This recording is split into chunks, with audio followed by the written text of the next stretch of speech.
முக்கணிகள், தேன், கருப்பஞ்சாறு, பசும்பால் ஆகியவற்றை கலந்து செய்த திரு அமுதை கொடுத்து உண்டு அருளும்படி முருகனை வேண்டினான் இந்திரன்.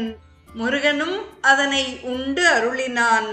பிரம்மன் திருமண வேள்விகளை சிறப்பாகச் செய்தான். முருகன் வேள்வித்தீயை மும்முறை வலம் வந்தான்.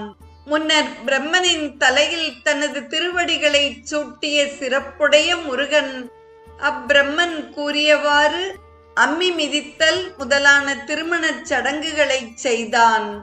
திருமணச் சடங்குகளை இனிதே நிறைவுறச் செய்த பிறகு செங்கதிர் வேலோனாகிய முருகப்பெருமான் தெய்வ யானையுடன் தாய் தந்தையரை மும்முறை வலம் வந்து திருவடிகளில் விழுந்து வணங்கினான்.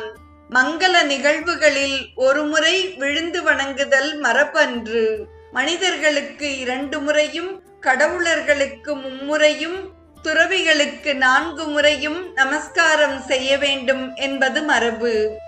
முருகன் வணங்கும் இக்காட்சியை இவ்வகை மன்றல் இயற்றிய பின்னை தெய்வ மாதொடு செங்கதிர் வேலோன் அவ்வையொடத்தனை அன்போடு சூழ்ந்து செவ்விதின் மும்முறை சேவடி தாழ்ந்தான் என்று தாய் தந்தையரை வணங்கிய முருகனின் சிறப்பை அழகுறக் கூறுகிறார்.